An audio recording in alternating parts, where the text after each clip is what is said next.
Hi, everybody. My name's Jason. I'm Caden. I'm Jaden. I'm Eli. And we are the YESHAYAHU and the Torah channel. And we can't thank you guys enough for hanging out with us, putting it down with us as we read with you guys and try to get this all figured out. And it is it's a high Shabbat today. It is the final day of the Feast of Unleavened Bread. And this is the first Tuesday that we have not had to get up at like 3:30 or 4:30 for over a year. And it is one of these days we put close signs in everything that we do, including a market that we usually go to that we help out at, that we actually run the market. And we kicked everyone to the curb because it's a day of rest. And so, as I've said before, for everybody that is celebrating Passover and the time that you guys are celebrating it, huge high five. I hope you guys are doing well, and I hope you guys don't forget this date. It's the 8th day of this, which is, again, are we in the 7th day? Okay, so yeah. Are we sure it's in the 8th? No date on this one, it's the 7th. Oh, 7. This is 7th day. Okay, so yeah, we're on the 7th day, but it is a high Shabbat. I can't keep track of the weeks. So, as we are, how's everyone? Good. Everyone good? Yeah. Everyone having a good day? So far, so good. So far, Barely so started. just barely started, but it normally starts about 3.5 hours earlier. Yeah. And normally starts, and we have, get to work, we gotta go, we gotta rush this out. It's usually a really rough day, and so we have been blessed by having this in the middle of the week, and that's the thing about being set apart. Nobody else has this, right? Nobody else is doing this. For you that are Torah keepers out there that are set apart as well and keeping it when you guys keep it, that is good, and so keep on keeping on. Now we are looking, what you're looking at is you're looking at Yah Scriptures, the greatest English translation that you guys will ever find. By far, it is amazing.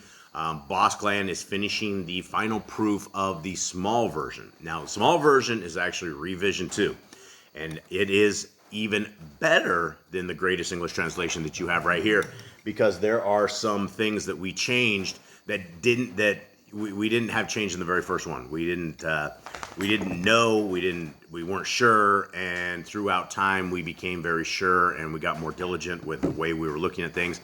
And there were just some very unnecessary wording things that got, when the Grifter Hallelujah Scriptures originally stole this from the ISR team, and the ISR team is not even an English group. These guys, English is not their primary language, and so there were a lot of words that don't make any sense, the way they spelled things, the way they put things. And so this version, this paperback version, is going to be different than any other scriptures that are out there, because we went and we took out some of these, the old English words, the stuff like that. What words, what changes do we make on that, Mr. Cole? The way they're spelled. The way they're spelled. It's the same words, but what is it? Recognize. Recognize was spelled marvel, all wacky. labor, Okay, anything else? honor. Honor. And if you guys see it, when you guys look in the Hallelujah Scriptures, it makes zero sense why it is, but when you realize that they stole their original work from the ISR guys, and the ISR guys, they don't spell, words like that. They don't know actually how to spell them because they're not English folks. So anyway, we cleared this all up, we cleaned this all up, and I do believe the paperback that is up for pre-order, you can, but not today. You guys can't order any scriptures today. And so don't try to do that on a Shabbat, but it will be open tomorrow. And so with that, let us get into this reading. This is the front of the book. This is the back of the book. That's not the back of the book. That's the back of the book. All right. Now, let us get into, it's Isaiah 33. Somebody give me a breakdown. Okay, give me a breakdown. Saul to now. So we had Saul, who was the first king of Israel. The people of Israel asked for a king. Yahweh said, all right, I'm going to give you a king. He's going to take all your women, all your horses, all your stuff, and he's going to rule over you. And they said, that's fine by us. So we got Saul. But the power eventually got to his head, and he eventually started disobeying the commands. He disobeyed what Samuel had told him to do. He disobeyed what was supposed to be for him, what he was supposed to be following. And then he went off and started going crazy. He started getting a demonic spirit, started going into a medium, and that cost him his life. He ended up dying in war, and that reign went to David.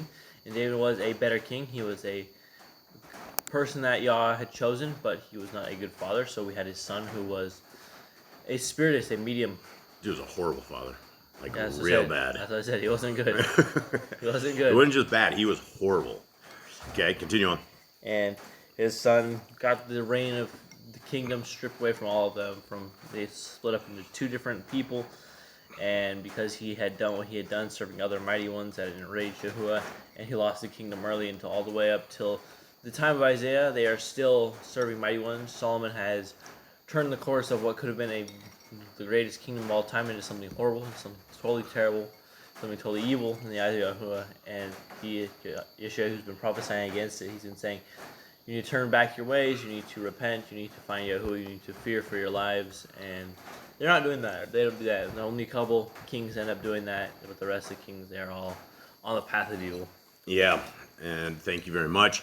Guys, what you're looking at before you is the Google app, and I cannot believe how many downloads the Google app has. I didn't even look for nearly a year, and when I looked, it's rocking it as much as some of the digital downloads that we have, and we are around at least, I've lost count, but at least 51,000 free downloads that we have had throughout this. It's 50 to 51,000, and there's a lot. I'm going to try to get an exact number here by going through some stats, but that's a time-consuming thing. But it's a lot of downloads, and this is absolutely free. You guys can go to YahScriptures.com. You can get the eSword app, you can get the PDF, you can get everything that we have that we can offer is absolutely free of charge. So there's no reason not to read scriptures. You guys can read them for free. You don't have to buy anything. But if you would like to purchase a Yah Scriptures, you guys can, and it does help us immensely work with our brothers and sisters in chains and being able to help them. Okay, here we are, Isaiah 33. It's one of the longer ones of Isaiah, it seems. Here we go. Woe to you, ravenger, while you are not being ravaged, and you treacherous, while that didn't sound right. Woe to you, ravenger, while you have not been ravaged, and you treacherous. Is that what it says in yours? Mm-hmm. Yeah. Wow, it sounds like hardcore reading. While they have not betrayed you, when you have ceased ravaging, you shall be ravaged, and when you stop betraying, they shall betray you. All right, Eli, who's this talking about? It's talking about Assyria or Ashur. Okay, so, O Yahuwah, show us favor, for we have waited for you. Be their arm every morning, our deliverance also in time of distress. At the noise of the rumbling, the people shall flee. When you lift yourself up, the Gentiles shall be scattered. And your plunder shall be gathered like the gathering of the caterpillar. As locusts rush about, they rush upon them. Now, one thing that I can see here is, all the Christians, they have a special G word that they love. And it's not God, it's Gentile. They are proud, happy, go lucky Gentiles. And that is a badge of honor for them. Now, the thing is, we have never been called to be Gentiles. We have been called to be sons and daughters of Elohim. And if you need a word for it, you could be a Hebrew. Hebrew means crossed over one. You could be part of Yisrael, like the total band.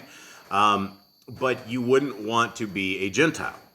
And they believe that Gentiles are saved. When you look at simply verses like Hebrews 8, it's about a house of Yisrael and a house of Yehuda. There's no house of Christian, Catholic, Gentile, Mormon, Buddhist, anything like that. It's always you have to pick your side, and you pick your side by your obedience.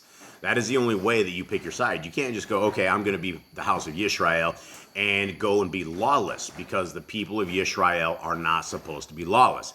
Even though the examples of all these people prior to these times, people were lawless. Well, that's what Bible prophecy is all about, is that at the end of times, these 10 tribes that have been scattered, are still scattered, everybody starts figuring out that we like these laws, statutes, and commandments. We decide this is our way forward. We are going to be part of Yah's people.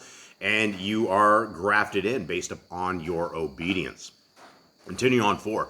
And your plunder shall be gathered like the gathering of the caterpillars. Locusts rush about, they rush upon them. Yahuwah is exalted, for he dwells on high. He has filled Zion with right ruling and righteousness. And he shall be the trustworthiness of your times, a wealth of deliverance, wisdom and knowledge. The reverence of Yahuwah, that is his treasure. All right, you got anything so far? Yes, there's one. Slow down and speak in that way, please. So on 1 through 6, it opens with a woe to the destroyer, likely Assyria or Ashur, who acts treacherously but will soon face judgment. The people cry out to Elohim for grace and protection, trusting in his strength and wisdom. Okay, great.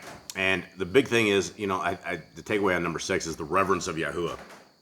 That is something that you don't find that in the Christian religion, right? You find these people that the laws are dead. You have people laugh at you. Like I explained it to you guys yesterday when over the reading. I literally have people on death row that laugh at me because I keep the Torah. They are like, oh, lol, and they will start preaching to me and telling me, oh, you're going to go to hell. Same thing the Christians have been programmed to, and it's sad because all these guys are, they're months away from being killed, and I don't think they're going to go to their graves with their eyes open. Some of them, but definitely there's some Palestinians in there rocking it.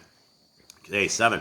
See, their brave ones shall cry outside. The messengers of peace weep bitterly. The highway shall be deserted. The wayfaring man shall have ceased. He has broken the covenant. He has despised the cities. He respected no man. The earth shall mourn and languish. Lebanon shall be ashamed. Sharon shall be withered like a desert, and Bashan and Carmel be shaking. Now I rise up, declares Yahuwah. Now I am exalted. Now I am lifted up. You conceive chaff. You bring forth stubble. Your spirit devours you like fire. So all of this stuff like chaff and stubble, this is the aftermath of grain. So conceiving chaff isn't, none of this like stubble and chaff isn't going to do anything for you unless you're a straw farmer. And most animals aren't going to sit there and eat straw unless they're like starving to death. It's not like a lot of substance. And so all of the when you say meat and potatoes, all the stuff that matters is the grain. And so when he says right here, you conceive chaff, you bring forth stubble, that's useless stuff for the most part. Is there anything else yet on this yet? One more verse. Okay. And 12, and people shall be like the burnings of lime, like thorns cut up, they are burned in the fire. I don't know what the burnings of lime are like, but what do you got on this? Yeah. All right. So the land is in distress, ambassadors weep, highways are broken, covenants are broken. Elohim is described as rising up to judge and scatter the nations, burning them like thorns in a fire. What weeps?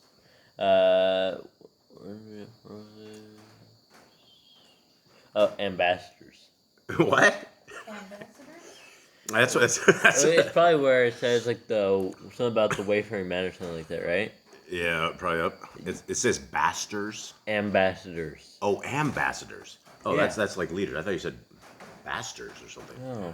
Did you say? Did anyone else hear that? I heard ambassadors. There was no and, dude. I heard hear ambassadors every time. I couldn't tell what that was. I didn't know what the bastard was. I'm like, I didn't think that's what he said either. All right, where are we at? You should be on 13 now. 13. Okay, so thank you very much. Ambassadors. So the ambassadors are cut off? Is that what they're doing? They're weeping, yeah. Okay, so that's the leaders. That makes a lot of sense. So sorry, guys. We're working through this. Here we go. 13? Yep. Is that it? You who are far off, hear what I shall do, and you who are near, know my might.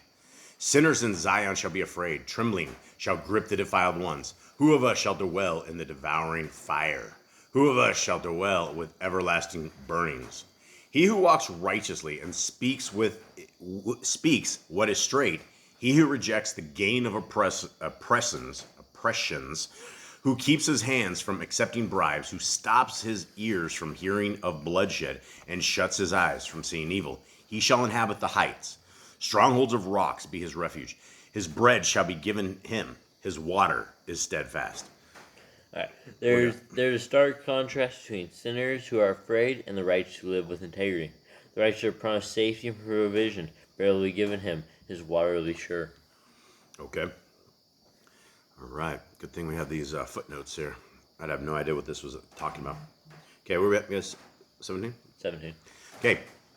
Your eyes shall see the sovereign in his comeliness. See a land that is far off. Your heart ponders fear. Where is the scribe? Where is he who weighs? Where is he who counts the towers? No longer shall you see a fierce people, a people of too deep a lip to hear, of a jabbering tongue no one understands. See Zion, the city of our appointed time. Your eyes shall see Jerusalem, an undisturbed home, a tent not taken down. Its stakes are never removed, nor any of its cords broken. But there, great is Yahuwah for us, a place of broad rivers, streams in which no boat with our oars sails, nor big ships pass by. Interesting, no boat with oars sails by. For Yahuwah is our judge. Yahuwah is our lawgiver. Yahuwah is our sovereign. He saves us. Okay, now that verse by in of itself would be contrary to the Christian religion, right? Because it says clearly Yahuwah is our judge. They would probably go with that. But Yahuwah is our lawgiver. They would look at you with weirdness in their eyes. Like, what do you mean the lawgiver? The laws are dead. They're on the tree. Jesus came and killed all the laws off, right? So this is for those with eyes to see and ears to hear. The lawgiver is for all time. The law is for all time. There has never been anywhere in scriptures that says this, our laws, the first 5 books of scriptures, Genesis, Exodus, Leviticus, Numbers, and Deuteronomy, is like it has an expiration date like milk. It doesn't curdle. It doesn't get old. It doesn't do anything. All it does is it continues to grow in strength. And the way that the law grows in strength is that when those of us who find it and seek it and use it and make it part of our lives, we are emboldened. We are strengthened, right? That makes the law stronger, and it makes it do what its job is, which is to govern us. And those of us who are willing to fall under this law are those who are in covenant. Those are the ones of the Hebrew 8. The Hebrews 8 people are the people that do this. So continuing on, he saves us from 22 and a half. He saves us. Your rope shall be slack. They do not strengthen their mast. They shall not spread the sail. Then the prey of great plunder shall be divided. The lame shall take the prey. Neither shall the inhabitants say, I am sick. The people who dwell in it are forgiven their wickedness. All right, so what do you got on the last part of this? All right. So a beautiful, hopeful vision of Jerusalem restored. Here we'll see the king like a messianic image in his beauty. No more sickness or sin. People who dwell there will be forgiven their iniquity. All right, so thank you guys, I guess. Anyone have anything? No, I don't think so. Is it better to be... Do you guys have any problems under the laws of our Creator? No. Would you rather live as the world lives, or is there... What do you find that is decent about these laws? What do you find that is... hopeful? I mean, you guys are youth. Well, one, we know we're on the right path, and so there's no question or doubting what we believe. And so, everybody's a Christian. You're not doing much of your life. You're just sitting there like, hopefully, when I was 8 years old, that's good enough. Yeah, and that's the thing about Christianity is it's a hope religion, right? I hope I can make the kingdom. I hope I did well enough. I hope that I'm forgiven of my sins. But the problem is when we don't know what sins are and we live in iniquity, then these hopes are, it's a pipe dream. They are going to come and they are going to go. And when the people of our Creator are identified, it is very clear what they look like and how they operate and what they do. And every day is going to be a test. It's going to be a test for us, for our souls. And that's what I talked about yesterday in my reading, is the greatest commodity that is up for grabs is your soul. That is what your soul is. You have all of these things of darkness that really want your soul. It's very valuable to them. While at the same time, there's messengers that are cheering on those who turn to the righteousness and the ways of our Creator. And it's a good path because there is true freedom in the Torah, because you're not sitting there wondering, I wonder if I'll make it. I wonder if I'll make it to the kingdom. What we can do is based upon the obedience and us changing our life every single day to be directed to the walk of the Torah. We know what is required of us. So it's going to be far less guesswork on Judgment Day as to if we are going to make it in or not. And so with that, everybody, I hope you guys have a wonderful day. Much love to all of you guys out there, and shalom. All right. Shalom.